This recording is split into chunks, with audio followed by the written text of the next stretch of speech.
Welcome to the WineDown, an afternoon podcast where two techie blokes sit down over a bowl of wine and chat about what's happening in the world of tech. Enjoy while Scott and Nick open up about their week in technology.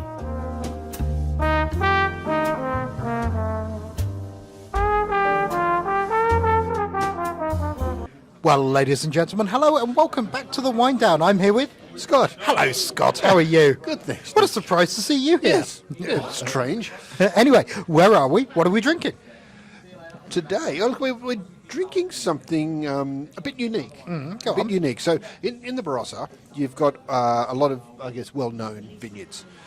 And those vineyards produce a lot of commercial-grade wineries, commercial-grade wines, and well-known brand names. But there's also a lot of growers there that produce, here's a whole number of acres of grapes, and they get sold off into a lot of the commercial growers. There's also a tertiary group there, which are really small vineyards that you generally have a hard time finding. And this is one of them. This is actually, this bottle is called Round 2 Barossa Valley Merlot, and we'll talk about Merlot in a minute because it's had some interesting history to it itself. But cool. This little group is a couple of guys bought 45 acres in the Barossa, just outside of Tanunda. They call themselves the Mute Vinters, and they produced quite a nice Merlot. Let me try it. I'll give you some feedback. You should try it. You know what? That's not bad. It's not bad. And look, on the scale of things, Merlot is it's a softer red. But for a couple of guys getting together. Now, to be fair, one of them is a Tuzner, which is actually one of the other wine making families in the area. But on the scale of things, it's not going to win the global awards that you generally tend to see at the Granges. But at the other end, it's not going to be connected to petrol either. So it's very drinkable. It's nice, good quality pub wine. It's not expensive either. I noticed it's not at all. And the interesting thing is, as a Merlot, now Merlot used to have a bit of a bad rap. Yeah, it's a bit like have you ever seen seafood sticks or crab sticks? Yes. And you get one, you pull it apart, and I found a bit of crab. Oh, I found a bit of crab. But what's all this other stuffing they put in there? Merlot always used to be that stuffing grape. Right. It was the one they mixed in with the real grapes for volume. Yep. But it's actually grown a lot over the years, and it actually holds its own now. So it's quite nice. Fantastic. No, it is quite nice. It is good choice, Scott. Yes. I am impressed.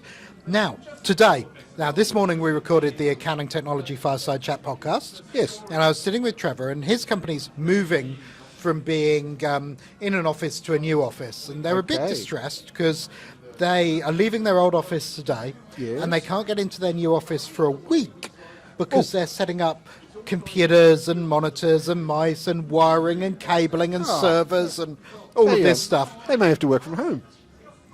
Yes, and they struggle with that because they have on-premises servers. So, Scott, let's talk about that scenario, the office move. So we've talked about the office falling down. Let's talk about the office move. Can we build an office where really all I need is power? I don't need network cabling. I don't need servers. Can we actually make that work? You can. There's some good points about it, and there's some average points. Okay.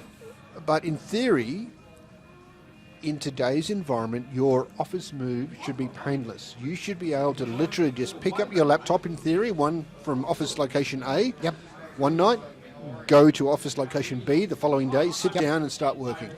So that's probably going to mean you have no servers, right? That's you've modernised your business. All of your information is in the cloud. Your data is in the cloud.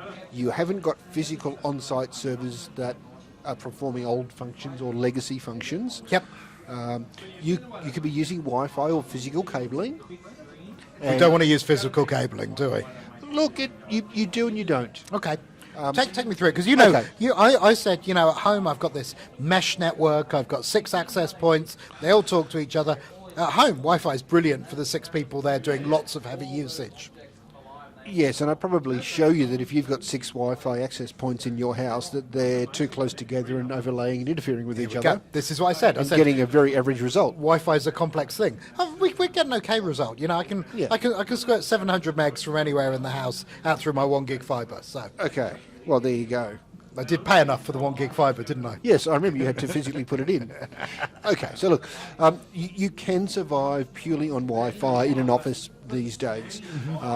It's a lot better than it used to be. I remember quite a few years ago, there was one of the banks in the city went all Wi-Fi and later added cabling.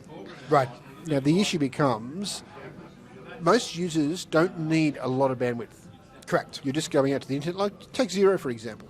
It's an internet-based app. A couple of megabits per second. You'll go out there and you quite happily get all your data and do whatever you need. Yep.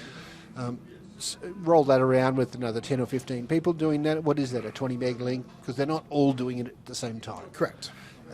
There's a concept called contention ratios with network providers as well. And it basically says how many times can they oversubscribe the bandwidth. Which they do on the NBN, right? So Oh, the of course. NBN has 20, 30, 50, 100x contention ratio in some places. Depends, yeah. That's up to the actual provider that you connect to. So that's your retail service provider, your RSP? The Yep. RSP. They can buy, for example, let's just say 100 mega capacity. I think it's a minimum 300 now, but they can buy 100 mega capacity and they can say, I'm going to put one client through that. Therefore, if you've got a 100 meg link, you know it's always going to work. Yes. But it's like saying, I'm going to build a road, a one-lane road, just for that car. That's cool for that car. It's cool for that car, but it's very expensive. Yes. You've got a lot of infrastructure, a lot of support, and a lot of cost tied up just to support one person. So what you do is you say, well, we're going to share that capacity with other people as well. Now, you don't build a one-lane road. In this concept, you might build a 100-lane road, shared between 1,000 cars at once. Now, not knowing that nobody's doing stuff at once. That's right. Except when all the kids come home from school. Yeah, and that would be like 10 to 1. Yep. It was only 100 out of the 1,000 good were point. there at once. Yep. 10 to 1, by the way, is a very low sort of Contention ratio. Yeah, I've seen it up to 200 to 1 Yeah. by some large national providers. Which we won't talk about. No, we won't go there. But that is how you can actually have offerings that get down into you start getting, $50, then it's $49, then it's $48, then it's $47. You can only go so low before you start creating problems. Of course. So anyway. Okay, so that's an important thing, and I think we're trying to make this podcast and video really human and accessible to humans. That contention ratio is something people don't really realise, that you're actually sharing your bandwidth with all the people subscribed to your RSP in your local area, depending on how they've done it. You are, and look, the same concept applies in an office. You may have a 100 meg link in an office, but everybody in that office is using it. Yes. The same applies to Wi-Fi. If you've got 10, 15, 20 people in an office and one access point, yes, that access point can do a lot these days, but it's still sharing one link back into the network. And there's other things, because it's a wireless technology. Yes. There's all sorts of things like interference and dead zones and live zones and all sorts of nonsense. Now, if I remember rightly, Wi-Fi's got 16 channels in Australia. When you look at the 2.4 range, yes, and then you get into the 5 gig range and it blows it right out. Right. And then you actually look at channel width. Yes. It could be like 20 megahertz, 40 megahertz, 80 megahertz. It's basically, you can specify in your Wi-Fi access point how much capacity you want to make available to each user. Yep. And also some parameters around controlling how many at once and so forth. Right. Okay. But if you have too many people on too few access points, you're going to get horrible performance. If they're all trying to do things at the same time, and these days your laptop or your PC tends to do things without you doing anything at all. Of course, yep. Like, I'm going to download these updates now, or I'm going to whatever it is. Yep. This is the issue with where Wi-Fi used to be, that the technology probably wasn't quite there to do anything at a performance level. Right. So if you had some older applications that needed to run locally across your network, you couldn't really get high speeds, and therefore they may seem slow. Like, I run this, I wait 30 seconds and it loads. Versus on physical Ethernet cabling that you'd put in, that blue cable into the desk, that's dedicated just for you. Because it's done in such a way that it's so cheap. But still, if I've only got 100 meg network, that's dedicated up to me. But the minute I hit my network, let's say, for example, all my servers are in the cloud. Yes. I've got a 100 meg link. I've got 100 staff. Yes. Right? And all of them, with blue cables or whatever, Yes. try and hit that link. There's the bottleneck's still that link. The right? bottleneck is going to be your point where you exit the business and go out to the internet. So blue cables or Wi-Fi access points, that doesn't matter, right? It's another point of contention. Right. But then, and I learned this years ago, you put all these servers in with a single network card. Yes. And there's your bottleneck there. It is. Or you give them multiples, and then the bus is your bottleneck. And well, look, it's a bit like driving out of your house in the morning. You get onto a bit of road that you know is actually like 2 lanes wide. Yep. And you know that it's going to take you 5 or 10 minutes to get through that bit, but then you're okay. yeah. Okay, so a bit of money comes along from a government project, and they say, we're going to fix it. We're going to make that like 10 lanes wide. And all of a sudden, great, you can fly through that little bit of road in a minute. You get to the next You bit, then and now get you're stuck caught again. somewhere else. Yeah. Okay, it's you're just going to another contention point. Yeah. And the problem never stops. Okay.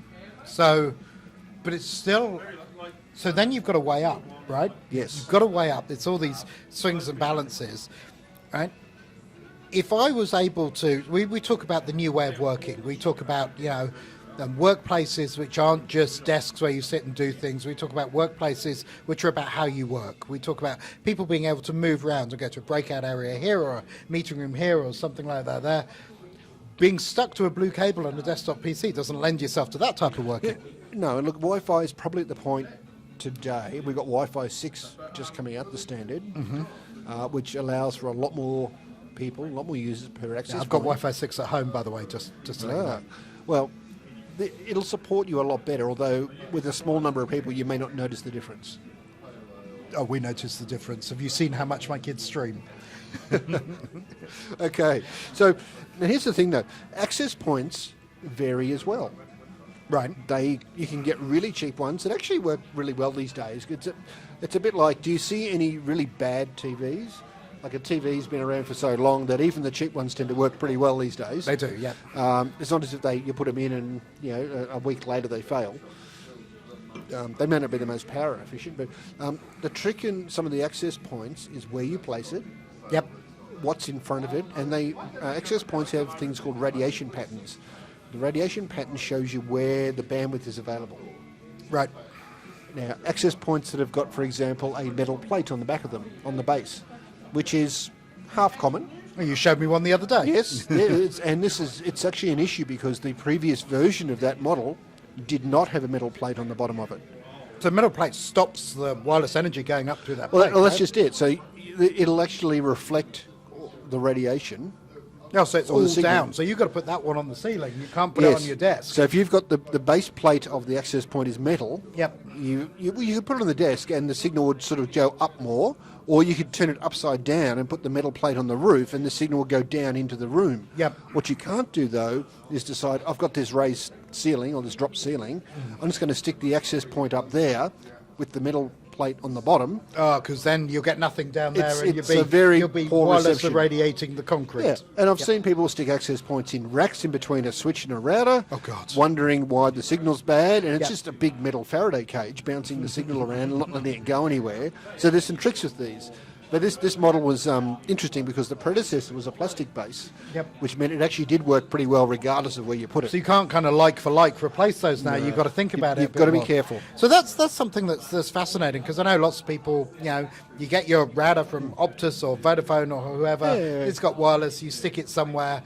It just works for most people. Well, actually, those routers that you get from the carriers and the residential grade, like the $100 rod routers you find at the electronic stores, you ever notice they're all plastic? yes. There's a reason for that. Ah, there we go. If you made it out of metal and they've got internal access points built into them, it's just going to reflect it inside the case and not really generate a great signal outside. Good point. So, but lots of people think because I've made my homework or I've done something like that, I can roll out wireless to the office. Oh, it can. You can. But you're not going to have a great experience. And I can do my own tax return too. Yeah, good point. Good point. You can fix your own car as well. Yeah, I did that once. Is the leak gone yet, or is it still there? No, I got rid of the car. Anyway, there's nothing stopping you doing it. Yep. And without much problem, you'll get a pretty average result without trying. Okay. And maybe an average result is actually okay. Yep. But as soon as you actually start putting more people on there, you start putting business-grade applications that you need to know that you can send this data fairly quickly if you have to. Yep. You're You trying want to do video conferencing. Yeah. Yes. And that's it. That's when you start to look at, well, it needs to be designed properly, or at least installed properly with a bit of thought. You're not trying to put a signal through brick walls. Yep. You haven't got steel frames everywhere. You haven't decided Or at least to- you're not trying to get wireless from one side of a steel frame to the other. Well, that's it. And, for example, don't build a steel mesh chicken coop in the backyard and then work out why your laptop doesn't work inside the Faraday cage. So who are the people who are rolling out wireless networks now? Because it used to be you get an electrician to run your blue cabling. Do you get electricians to roll out wireless? Is that something they can do? We get them to roll out the cabling to where the Wi-Fi access point goes in most cases. There is the mesh mode support, which basically says, let's say you're in a warehouse and those blue cables, those blue Ethernet cables, generally only go 100 metres. Yes. And let's say Isn't it 127 metres, or is that I just don't me know. underestimating No. the exact size of the square wave? No, it's actually 100 is the actual standard. There we are. 100.0. Oh, okay. That's 10 base 2 is 127 metres. Yes, well, 128, but yes, Okay. plus one. As long as you've earthed one end and Oh, not yeah, both. okay, you probably started at 0. Okay. Sorry. But not 10. Yes. All right. There we go. Anyway. There we go. Bad networking jokes. Moving on. Now, so you're in a warehouse. Let's say you've got a warehouse that's 200 metres long. Yep. And that sounds like a lot, but it's actually quite common. If your blue cable, your network cable, only goes 100 metres, Yep. then you can't exactly roll a 200 metre cable out to an access point down the other end of the warehouse. No, of course not. You either run fibre, Yep. or you put switches in between that regenerate the signal every 100 odd metres. Yep. And it's the same concept when you're looking at those undersea cables. Oh, they've got devices in them. Yeah. So, but when you actually run a big cable, say from Australia to the US, Yes. that 13,000 odd whatever it is kilometre cable, Yep. that's not one like Ethernet cable, just 13,000 kilometres long. That's actually a group of fibres actually, and the fibre signal can go. It used to be about 80 to 100 kilometres, sometimes got it's up to repeaters- 200 kilometres. repeaters in there. But there's also power.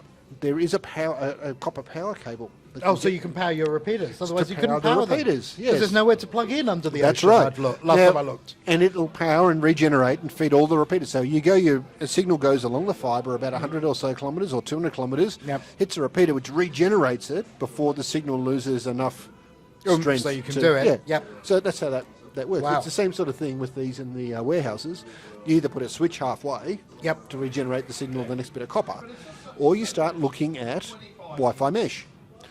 Now, the mesh Wi-Fi says, I've got an access point down in the office somewhere. Yep. I can put another one out 100 metres, or say 50 metres away, whatever it is, and it will connect back to one of the other ones in the network. And then regenerate the signal And it and allow other regenerates the people signal. to talk to them. Ah. What you do need is a power point, Yep. but still, Yeah, but you should have power in some places. well, So, hopefully. so that means really, if I was a 100-person accounting firm Yes. and I designed my Wi-Fi properly, I could get rid of all those blue cables. You It could. wouldn't necessarily be cheaper, though. I've got a challenge for you, though. Go on, then. Well, as you know, our building collapsed, and we went looking in offices around the place for Yes. where to go. Yep. They were all cabled. They were. Everything was already there. We had some wonderful fit-outs that were just left behind by the previous person. Well, that was COVID for you, but yes. Yeah, but same thing. There's all these fit-outs that are there. They've already got the cabling in place. Yep. And pulling it out, putting it back in again exactly where it was there, it doesn't add any value. So people just leave it behind. Yeah, good so point. chances are, unless you're going into a new building or a whole floor that's been stripped, you'll probably find cabling already in place. Yeah, so these guys actually rolled their own cabling, apparently, and I was like, yeah, I probably wouldn't do that now. Why would you roll your own cabling? Well, they decided their IT expert told them, you've got servers, you need cabling. Oh, okay. So, yeah, but they didn't do it themselves. No, they did. Well, they got their IT guys to do it. So They got the got building. a certified cabler, electrician cabler. I don't know that. I think they got. Anyway, moving on. Okay. I can tell you there is nothing worse than taking an expensive IT resource and getting the little cabling punch-down tool to go and create the cable and put it into the socket. Yeah, you want a certified electrician to do that, right? Well, yeah, I think you're yeah. probably required to in Australia. There's all sorts Under of the rules and Telecommunications regulations. Act, officially, yes, you are. There we go. Wow, that was and you finally ended with the Telecommunications Act. That's I've got to cool. get it in there somewhere. So if you're not moving into a place that's got to fit out, you're moving somewhere new. Wi-Fi is a good way to go. You could actually do it. But if you can work that way, then your next move will be easier, right? Yeah, but spend a little bit of time and get someone in that knows Wi-Fi to do it properly. Cool. Like everything, let's not do our own tax returns in the world of IT. Exactly. Cool. That was awesome, Scott. That was a fun conversation today. How about that? Cool. So we're at Billy Barry's. We're drinking... Oh, so yes, we're Billy Barry's, by the way. Yes, we're drinking round 2 from the Barossa Valley, drinking a Merlot. This has been the Weekly WineDown. That's Scott. I'm Nick. If you like what you see, leave a like, make sure you subscribe, and leave a comment letting us know what things you want us to talk about. Thanks, everyone. Thanks. See ya. Bye.